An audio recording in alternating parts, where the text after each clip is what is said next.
So welcome to this video with me, and I wanted to make this video because I wanted to put into a very simple and concise and straightforward way the real basics of the teaching. So in video number 1, which is called the basic principles of the teaching, I talked about sort of the basic or foundational principles of not only the teaching, but of the awakened view itself.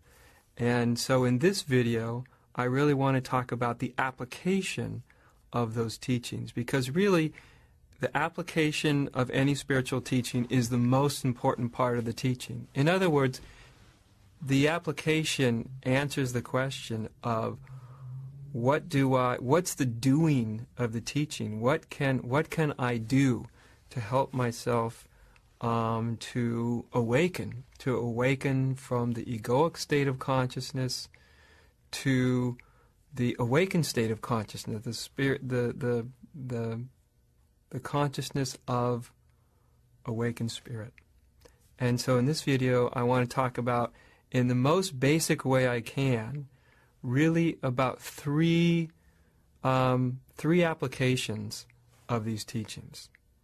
And the first application is very, very simple, but it's actually very profound and important to get a feel of, and most importantly, to apply. And the first one is to be still.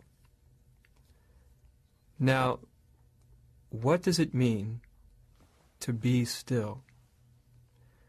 This sort of teaching, this simple spiritual teaching of be still, has been around for a very long time. And people have understood this teaching in different ways. But in terms of the way I teach, I have a very specific way of describing what be still really means. And what be still really means is to allow everything to be as it is. That's what the application of being still means.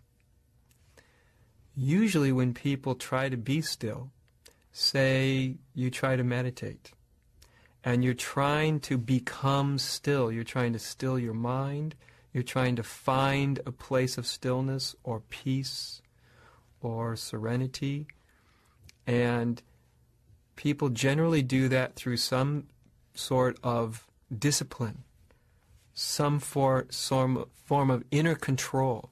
I call it manipulation. And I call it manipulation, which is sort of a strong word, but I call it manipulation because that's really what it is. And so, in order to be still, to find a true stillness, an authentic stillness, the true stillness, the authentic stillness, is not something that's contrived.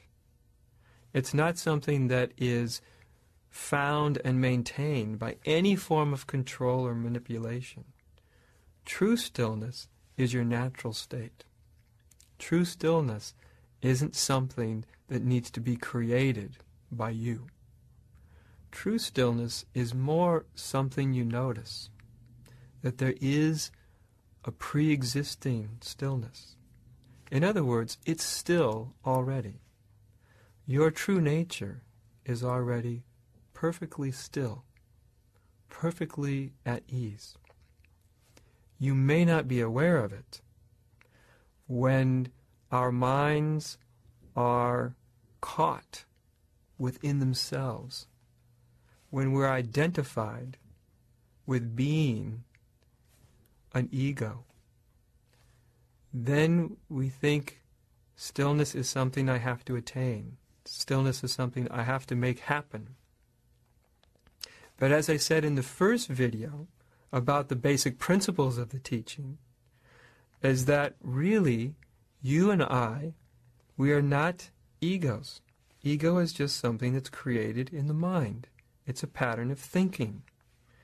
And when we begin to open to the possibility of seeing that we aren't the ego, that the ego or the mind is something that happens within you, then there becomes space. The ego is basically repetitive patterns of thinking. So in that sense, it's noise. It's just internal mental noise. But this noise arises within stillness. Stillness is a quality of your essential nature. Your essential nature is spirit. Spirit is ineffable. Spirit is something without form or shape or color, but nonetheless exists, and exists in a vibrant and very alive way. So your true nature is really, actually spirit. My true nature is spirit. Everybody's true nature is essentially spirit. And spirit is already still. Now, one of the qualities of spirit is allowing everything to be as it is. That's what conscious spirit is doing. Or I should say, that's one of the things it's doing. But that's not really much of a doing at all. To allow everything to be as it is doesn't require you to do anything. What it does require is that you stop doing. Let go of the incessant and compulsive need to do. Because all of the doing is nothing more than a way of not allowing everything to be as it is. And as long as we're not allowing everything to be as it is, it's very, very difficult to awaken from the egoic state of consciousness. So this very fundamental teaching of allow everything to be as it is extraordinarily important, and for a lot of people it's quite challenging to really allow everything to be as it is, because the ego is afraid of this. The ego thinks if it allows everything to be as it is, either something terrible is going to happen or nothing's going to happen at all. But neither of these things ends up actually being the truth.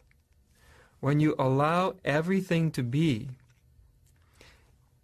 something extraordinary begins to occur.